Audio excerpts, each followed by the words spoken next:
Уважаеми зрители, първите наши гости днес в студиото на След закуска са Ахмет Куйтов, председател на Институт Перспективи, Магдалена Храбия, стажант в организацията от Полша, и Дат Чио, стажант в организацията от Виетнам. Темата, по която така ще дискутираме днес с тези млади хора, е проблемът с европейските ценности и младите хора. Добро утро и добре дошли. Радвам се, че приехте поканата ми. По какви проекти работи в момента Институт Перспективи? И кога всъщност той бе създаден, да припомним на нашите зрители? Аз първо искам да ти благодаря лично на тебе и на вашата телевизия Видеосад за това, че от самото ни начало, преди да станем НПО, винаги сте ни съдействали, отразявали сте нашите събития.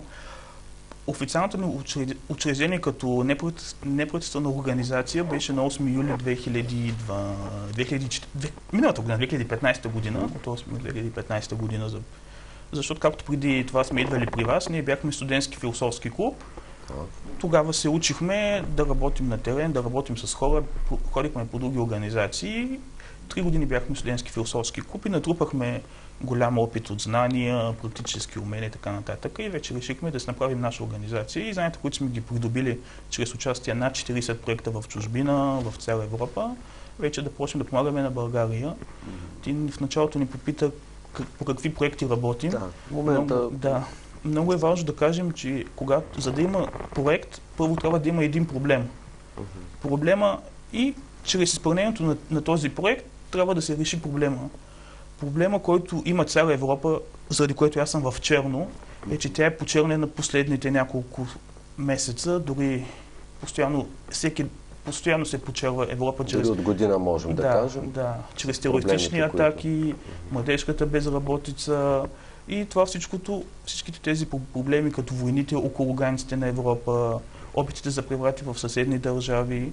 И това всичко почерня Европа и поставя под съмнение адекватността на европейските ценности. И ние с колегите от организацията осъзнахме, че в момента най-големия проблем, който има Европа, са европейските ценности.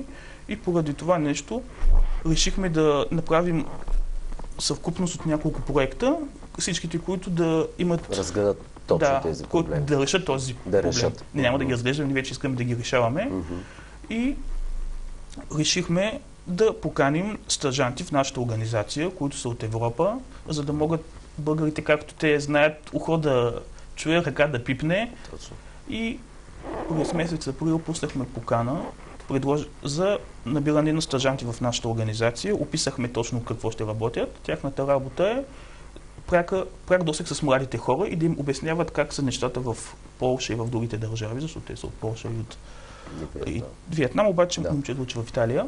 Те малко ще ни разкажат за себе си, малко повече, да. И този проблем е, младите хора са скептични, защото първото, което е 160 хиляди млади хора в България нито учат, нито работят. 160 хиляди? Да. Доста сериозна цифра. Да. Нито учат, нито работят. Също така... Млади хора може би до 30 години или малко? Да, до 29. До 29 години. До 25 всъщност. До 25. До 25 години, които нито учат, нито работят. Отделно тези, които са записани в университет, те работят на други места, които, например, дискотеки и така нататък. И тази голяма маса от млади хора, тя не е активна. Същото, другия проблем е, че само 6% от младите българи са се докосвали до европейски програми и проекти. Това са данни от 2014 година, но до сега едва ли да са се променили. И точно тези проблеми младите хора чуват по новините за Европейския съюз, но чуват основно как се приемат някакви директиви, които, например, да ограничават производството на ракия, домашна ракия. Постоянно се използва този пример с кривите краставици. И се получава така, че младите хора не са се докоснали до Европейския съюз, до европейските неща и те почват да бъдат скептични. Това мен лично много ме заболява, защото има широка гама от проекти, по които могат да се включат и да участват. Защото от 13 годишен вече... Да бъдат в обществено полезния така. Например, ние сме включвали от 2014 година до момента всяка година почти по 200 младежи в проекти. Ето преди една седмица се върнаха 9 младежи от Естония. Лично аз вечера заминавам с 6 младежи от България. Заминаваме за Португалия и постоянно изпращаме. Там проектът е за екологичното мислене в Португалия. като начин на развитие, а тези, които се върнаха от Естония, дори има един представител от Велико Търново, Мирослав Димитров. Той е ученик в 12 клас в езикова гимназия. Той беше представител на Великотърновската структура, защото нашата организация вече има 4 клуба в България. В Института Перспективи. 4 клуба са. В кои градове са? Във Варна, Велико Търново, Свищов и Пловдив. И в София имаме структура, но там по-скоро е неформално, защото най-много хора изпращаме от София. Защото в нашия регион информацията за тези възможности за младежките обмени е малка, както наскоро бяха дошли 2 представителки от нашата организация пак при тебе. Те се бяха върнали от проект в Турция, ако се сещате. Да, спомням се, да. И така отиват, но вече в Турция няма... И бяха така много доволни. Може би беше по-спокойно положението, защото след това зачастиха и терористичните... Ние трябва да изпратим от 4 август хора, обаче няма да изпращаме, защото... Предвид ситуация, положението. Добре, нека да дадем думата на другите гости, да се представят с няколко думи. Може би ти ще помагаш в превода. Нека дамата да се представи. Firstly, we start with you. Can you introduce yourself? С какво се занимава, къде учи, къде е завършила? What's your interest, your jobs, where you study? Okay. My name is Magdalena. I come from Poland. I am 25 years old. Before, I was studying at Jagiellonian University. It was international management, and now I study finance and accounting at University of Economics in Krakow. It's my master degree. Тя е Магдалена Храбия, на 25 години от Полша. Завършила е икономика в университета в Краков. Сега това е бакалавърската й степен. В момента се обучава в магистърска програма финанси и счетоводство в University of Economics. Университета по икономика в Краков. Добре. И от... Your interest, your... Да, от колко време е в организацията? How many days you're in our association? Actually, it's our second week here in association. And yes... Тя е тук от 2 седмици в организацията. Добре, какви са впечатленията за работата на Института Перспективи? What is your impression about the work in Institute Perspectives? I have a really positive attitude to this, to the job which we do here. Тя има много позитивни впечатления от работата, която върши в организацията. The main idea of Institute of Perspectives is very good, and I really appreciate the work we do here. Основната идея на организацията много ми харесва и харесва да спомага за изпълнението й. Добре. Какви са впечатленията от Велико Търново? What is your impression of Велико Търново?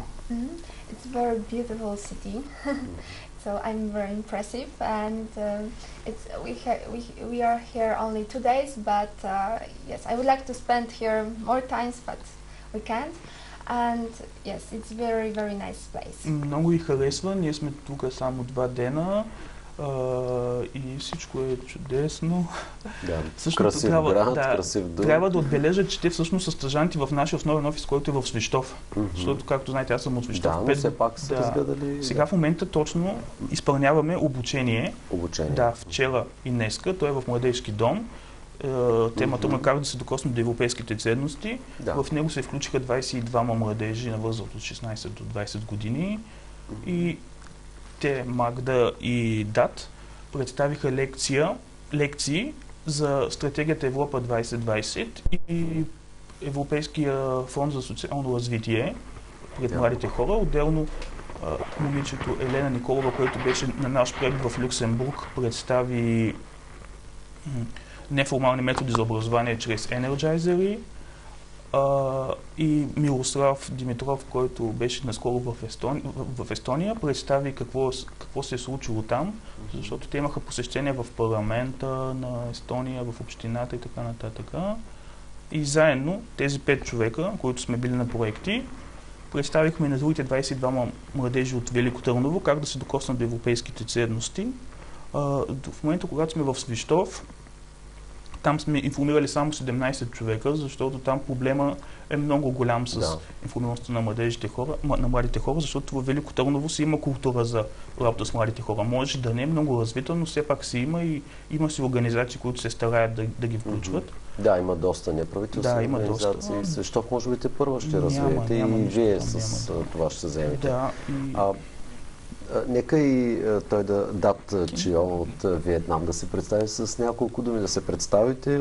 И вие също сте тук в организацията от същото време, както и Магдалена, нали? По едно и също време. Ще ни помогнеш в превода. Да. Добър ден. Той ме разбира добре. My name is Dat. I'm from Vietnam. I started in Russia for my bachelor degree, and after that, I'm now studying for my master program. It is Erasmus Mundus program of Ford University. Той се казва Датиен и от Виетнам, също на 25 години. Той е завършил своята бакалавърска степен в Русия. В момента е част от програмата, сега се обучава в магистърска програма Erasmus Mundus, която е съвместна между 4 университета. Редно е да кажа, тази програма тя е достъпна за всички европейци, за хора от целия свят. Да. Основното при нея е, че няколко университета, минимум 2, разработват съвместна програма за образование, за обучение и всеки семестър е в различен университет. Той първият семестър си е бил в Париж. В Париж. Пантеон Сорбон University.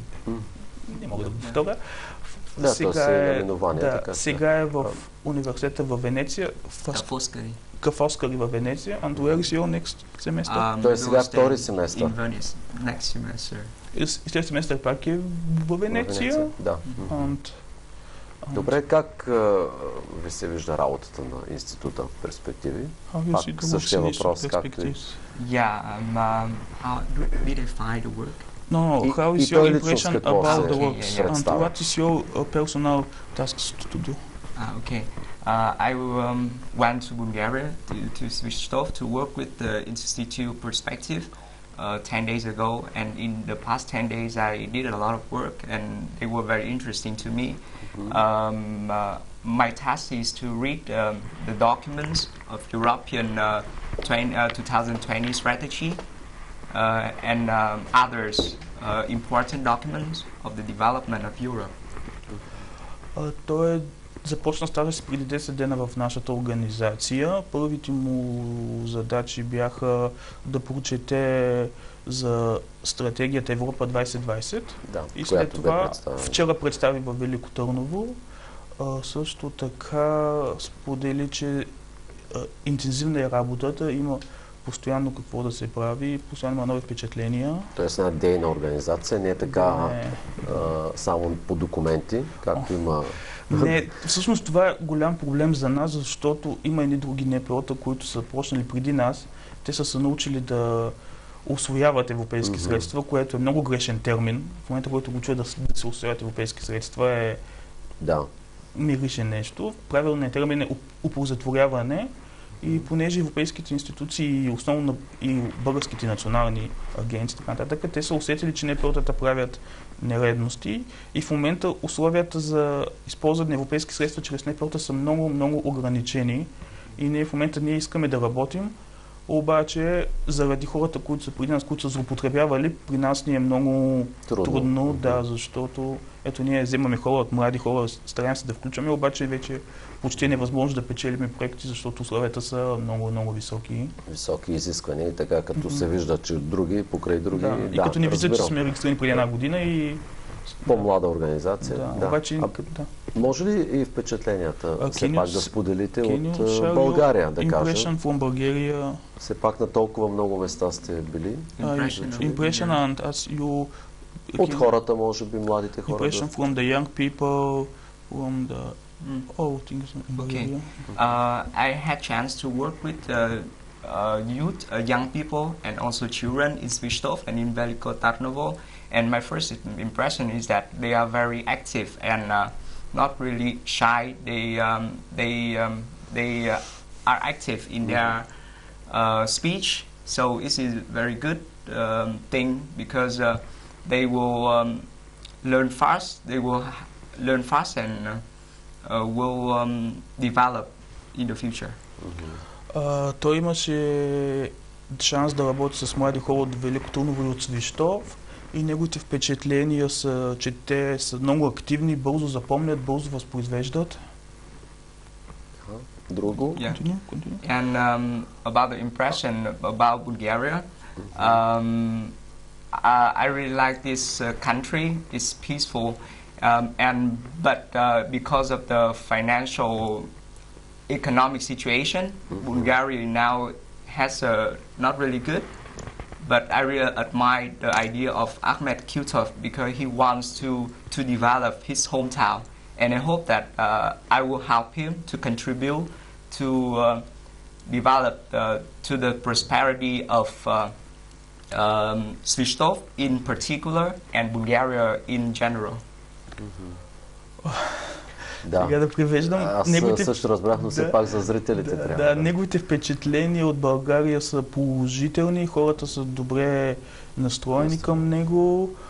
Въпреки финансовата криза, която доста сериозно е повлияла на България, те са успели да запазят своята доброта, нещо от сорта беше. Позитивност. Своята позитивност, да. Също така е впечатление от мене, от Ахмет, който каза, че иска да помогне на своя град, на своята държава и че ще се даде от своето време да съдейства на мен и на нашата организация за тази цел. Yeah, and about Veliko Tarnovo, we were in the bridge of Stefano Stambolov. Yeah, and it was very nice feel there. Той казва, че е много впечатлен от гледката на моста Стефан Стамболов, защото вчера ги заведохме там и каза, че е много красиво място. Една от емблематичните забележителности на Велико Търново, една от визитните картички. Yes, and I knew many new things about Veliko Tarnovo. For example, it's before it's called like the second Switzerland. Каза, научила много нови неща за Велико Търново, например, че преди това е било втората Швейцария. И столица, може би, да. Вие сте му разказали, така че... Добре, как ще мотивирате младите хора да започнат да се интересуват наистина от обществено-политическия живот, от обществения живот? Каква ще бъде целта от тук насетне на вашата организация Институт Перспективи, заедно с тези млади хора и стажанти, наистина да се, освен да се върнат тези европейски ценности, да могат и тези 160 хиляди млади хора да се влеят в редиците на работещите, мислещите, учещите се? Ами, основно ще бъде чрез работа на терен. До, може би с колегите година и половина малко бяхме позабравили работата на терен, защото бяхме се ангажирали да изучаваме, да четеме такива стратегически документи, проекти за форми за кандидатстване. Това не е близо година и отделно по регистрацията, но вече това мина и сега се ангажираме изцяло с работа на терен. Например, когато бяхме в Свищов, там е редно да благодаря на госпожа Румяна Иванова от Държавната горска гимназия, която ни предостави една зала с мултимедия и с всичко както си му е реда, да можем да се събираме през лятото, без наем, без нищо, защото ние както сме непресна организация, ние не сме за печалба. И там викаме децата. Първо ги поканихме и дойдоха само 7. И говорим с тях и те казват децата, ние като чуем училище, ние се плашим от това нещо. И едно от децата предложи, вика, вие сега, що не дойдете при нас там на площадката, защото на площадката има 30-40 деца. Елате при нас на площадката и говорете. Аз искам, добре, ви сега. Аз ако дойда този... Аз ако дойда сега този дебелия чичко да ви говоря някакви неща, няма да стане. И тези деца, първите, които дойдоха, и направихме няколко срещи, обяснихме им методите на неформалното образование, как чрез него да се включат младите хора, чрез дискусии, чрез симулации. И на това момче Павел не е шеф, за 10 минути му обяснихме точно да направи една игра. И след това ни поканихме, отидохме на площадката и той обясни, така направи, после казах няколко думи аз. Все пак отидохте на площадката. Да, отидохме, но самата работа я свършиха младите хора. Ние не сме говорили като... Защото целта на Еразъм плюс програмата и на другите, младите хора да обучават младите хора. И след това ги поканихме пак да дойдат вече, за да получат по-конкретна информация, защото на площадката, с техни си думи, да не стане някой, да могат да получат качествена информация. И на втората среща дойдоха 17 младежи. И в момента аз заминавам, както казах, за Португалия. Да. В момента Дат и Магда, заедно с нашите други членове в организацията в Свищов, с Никола и Мариета Живкови, имат задача до 29 август, заедно с съвместните младежи, да подготвят ново събитие. Аз съм им изпратил основните документи, основните насоки.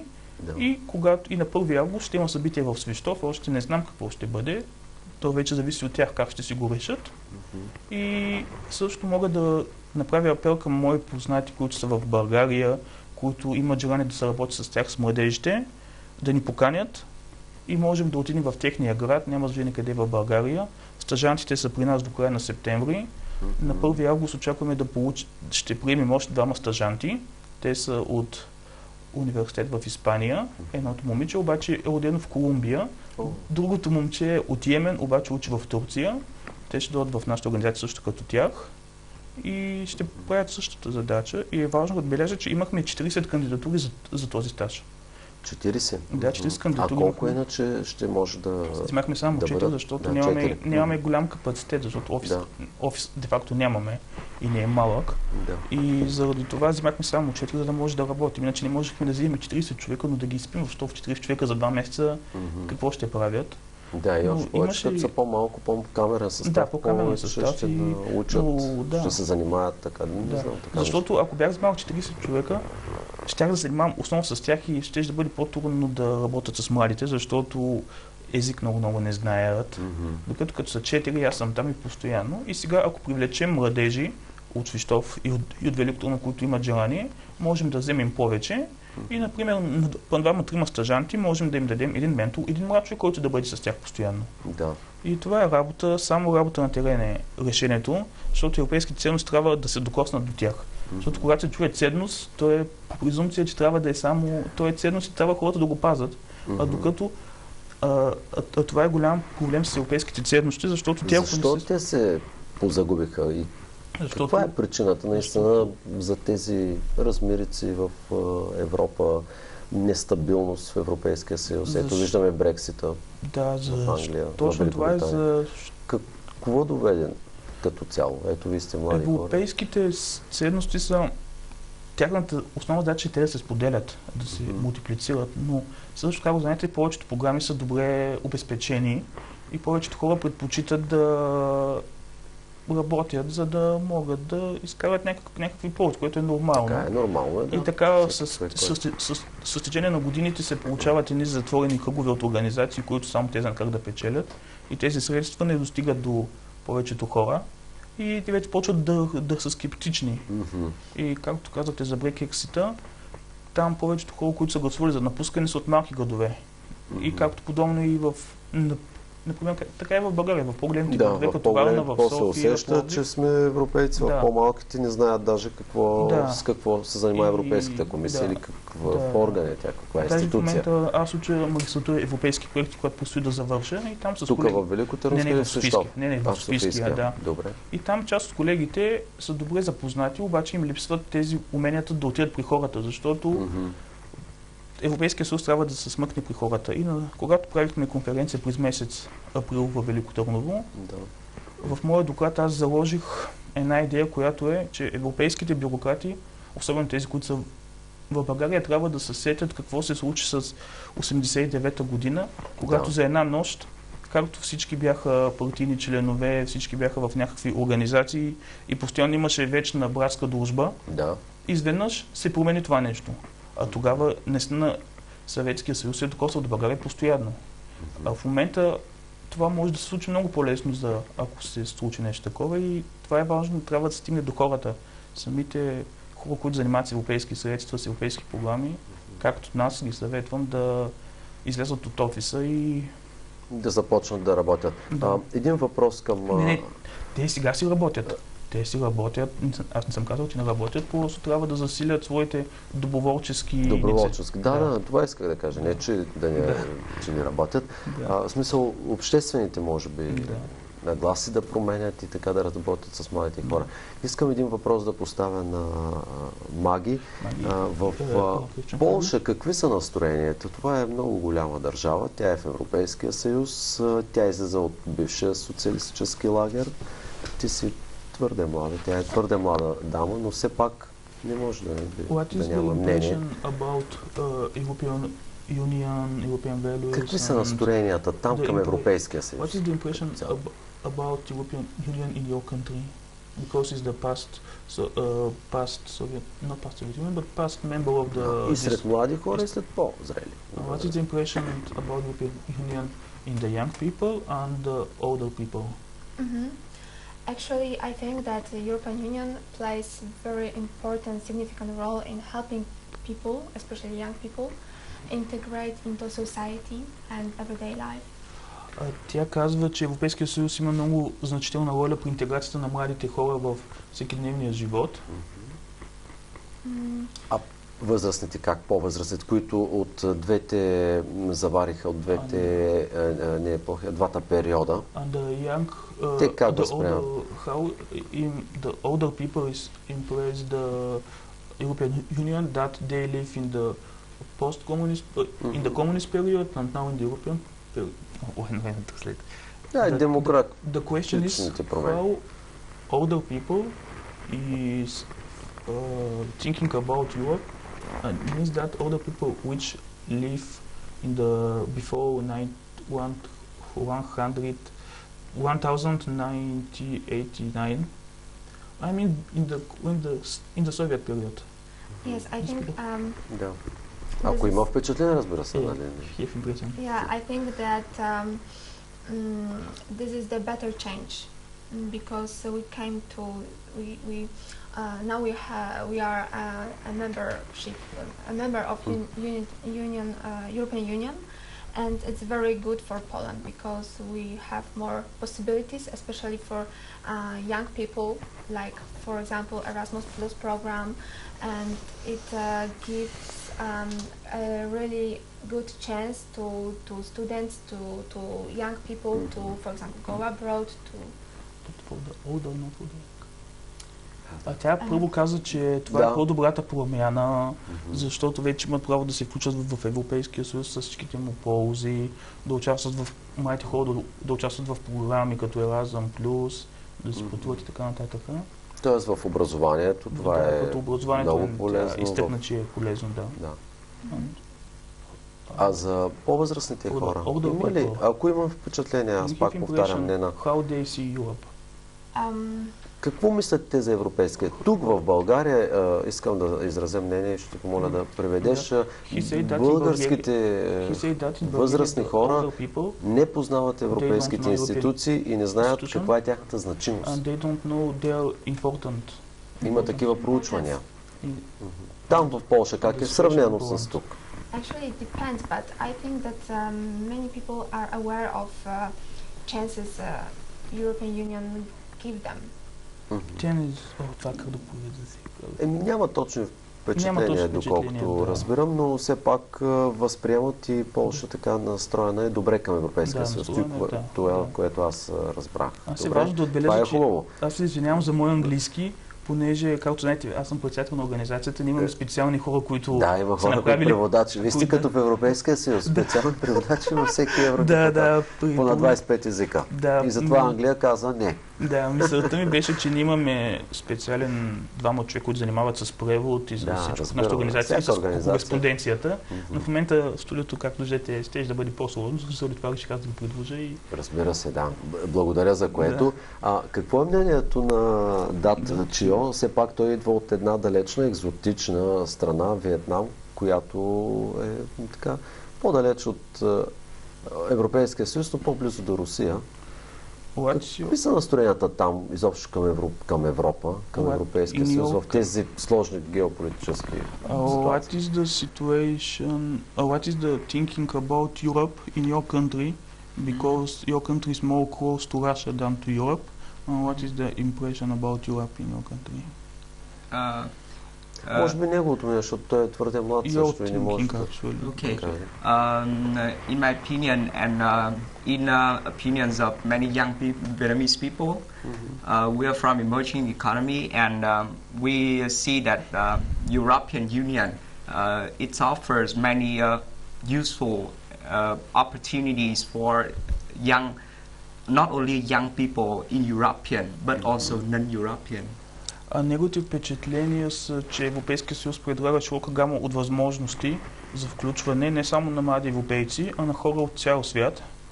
For example, now I'm studying in Erasmus Mundus program of quantitative economics, and this is a really good, well-known brand of quantitative economics, not only in Europe but also all around the world. Той в момента, учейки тази програма по приложна математическа икономика. По математическа икономика. Да, математическа икономика. Много сложно звучи това нещо. Той вижда как се работи в Европа по-скоро и има шанс да се докосне не само до работата в Европа, а до целия свят. Чрез тази програма. Това какво в Русия и Виетнам е по-трудно, така ли? In the Russia and Vietnam възможностите повече ли са в Европейския съюз за младите хора? Where is the more options to involve the young people? Where is more opportunity? В образование, в реализация. In the education and the works in Russia or in Europe? Yeah, actually nowadays European Union they offer more opportunities for young students, young people in Vietnam. For the education and trainings. В нашето време Европейския съюз предлага повече възможности за включването на младите хора и за образование, и за участие в курсове, отколкото Русия.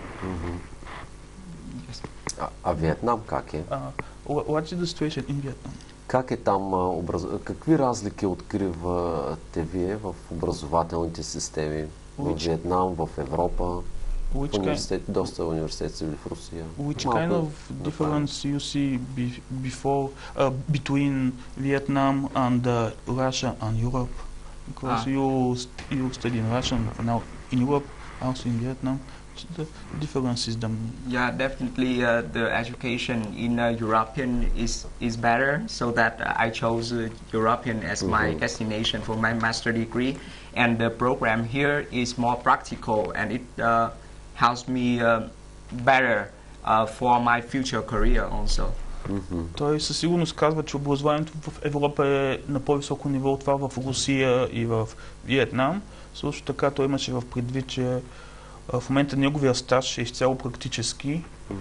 Да, и много по-лесно ще се докоснат. Например, те имат 1-2 дена да прочитат няколко документа и след това да направят презентации. Какво в руските университети и Виетнам повече теория все още остава тази това мисля, че повече теория има в тези университети, докато в Европа е по-практическо насочено. На терен, както се казва. Yes.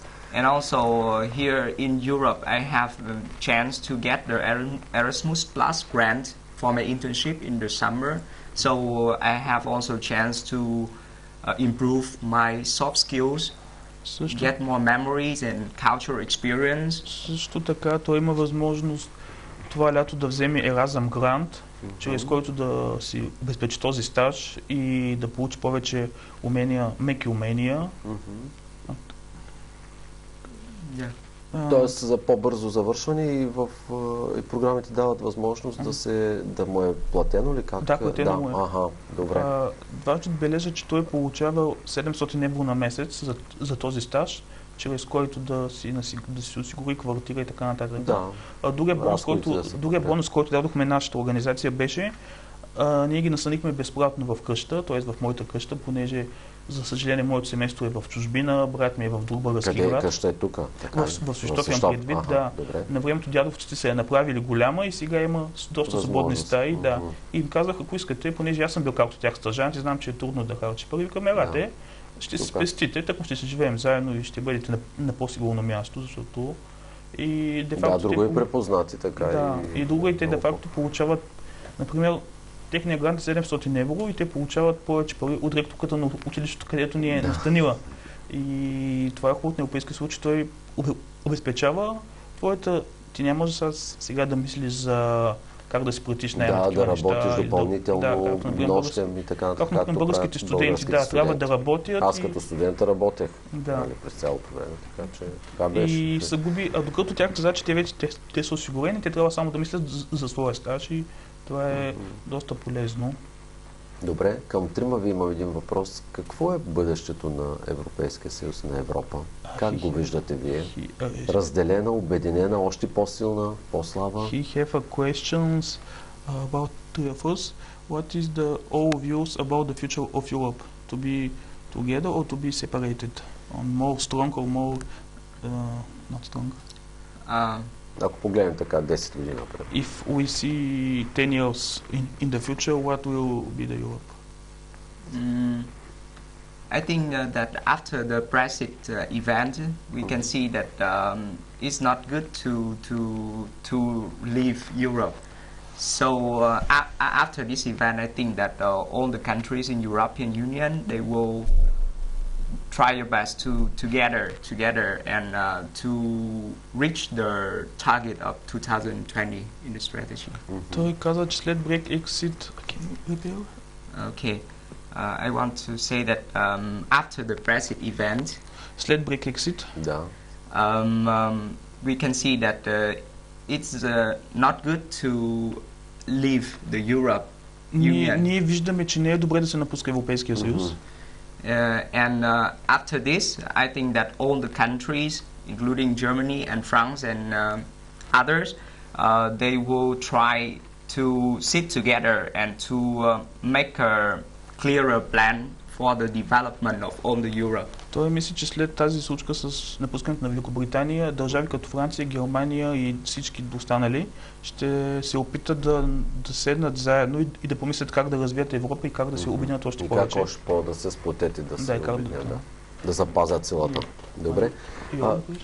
И към дамата е въпроса. Да. In my opinion, yeah. Now European Union struggle with some structural problems. We can see that, for example, Great Britain leave Europe, and this is it's not good for Europe because, in my opinion, Union should be united because we have more force together, and European Union can do better job and do more things together. Тя споделя, че в момента Европа извява структурни проблеми след Brexit, но това трябва да се промени. Европа трябва да бъде по-обединена, защото обединени сме по-силни и така се появява повече възможности за работа и всичко. В момента аз мога да кажа, че в момента и към теб е този въпрос. В момента към Европейския съюз, той е БВП-то събрание на всичките държави е най-голямото в целия свят. Нашето БВП е по-голямо от дори това на САЩ и на Китай. От целия Европейски съюз. Целият Европейски съюз, всичките страни членки съвместно имат най-голямото БВП.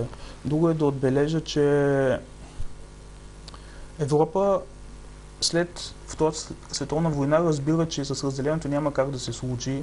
Ами всички за това хващат икономиката, но все пак от единия край до другия, пък аз ще изразя мнение, че са много различни държавите. Да. Едно е да живееш във Франция, друго е да бъдеш в Румъния или Гърция. И тези мултикултурни различия по-скоро трябва да...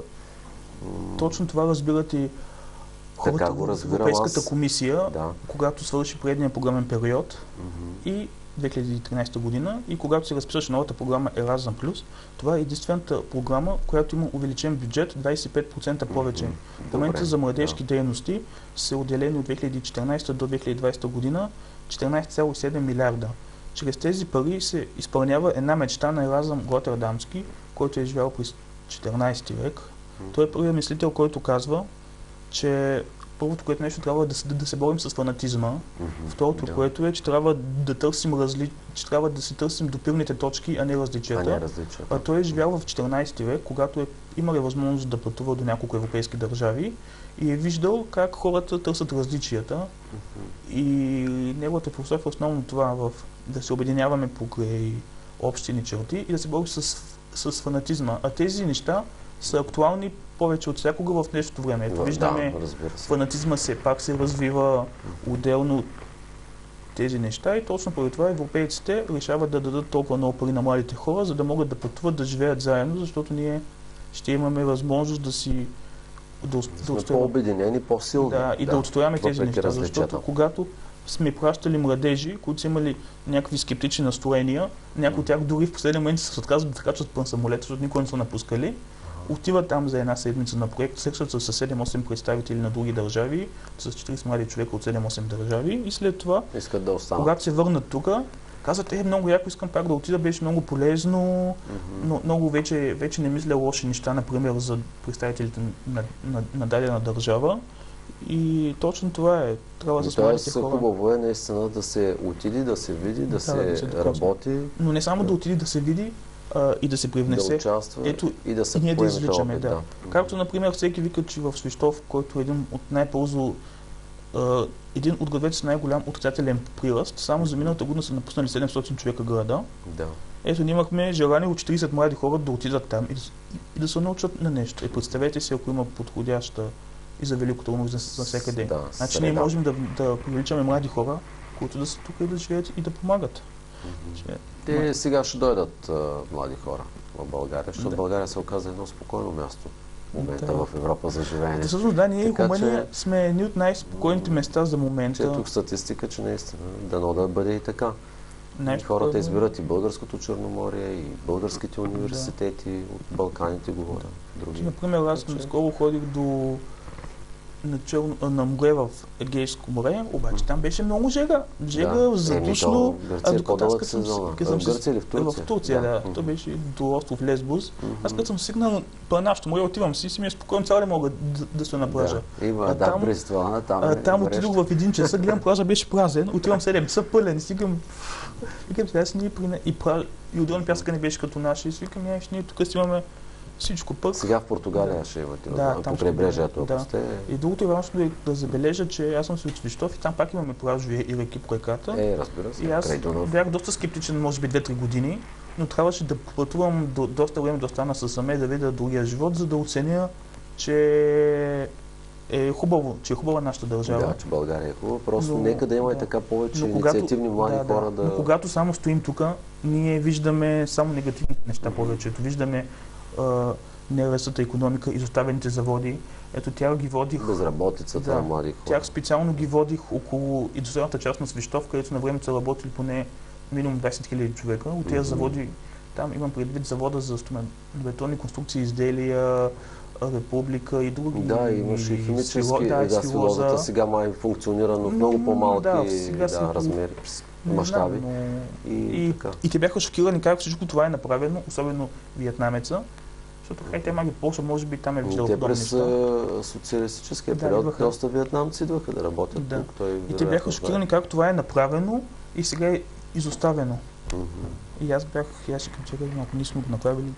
Струва ми се, че Европа не си заряза така заводите, особено Полша и бившите, дори Унгария, да вземем Чехия, продължиха производството си, но България сякаш много ми е било поне, че аз предпочитам да пътувам с влак, защото мога да се наспя между нещата. Да. И да пробвам се къса сърцето, когато виждам тези хубавите неща и всичко изоставено, докато в едни държави като Турция, където нямат нищо, са го развили, си викаме тия... нямат нищо. Не, силна икономика. Економиката обаче нямат природни ресурси, нямат. И викам, ние имаме всичко, но с времето се надявам, ако повече млади хора се включат, защото сам нищо няма да стане. Разбира се, повече млади хора, повече инициативи, наистина да не остават апатични към обществения живот, към икономическите процеси, изобщо към политиката, ако щете. И така. Добре, пожелавам успех на организацията на Институт Перспективи. Успешна работа и на вас. Благодаря, че така бяхте наши гости. И аз ви благодаря много за поканата и се надявам да продължаваме да се сътрудничим и да информираме вашите зрители. Аз ще се радвам и през следващи проекти да дойдете да представите наистина работата на младите хора. И аз предпочитам да изпращам вече на младежи, които са участвали, те да говорят, за да могат и те да усетят тръпката пред камера и това е част от вашата работа, да може да се изявиш, да представиш пък това, което е направено. Добре, благодаря ви за този разговор. Успех! Уважаеми зрители, ще продължим след една песен.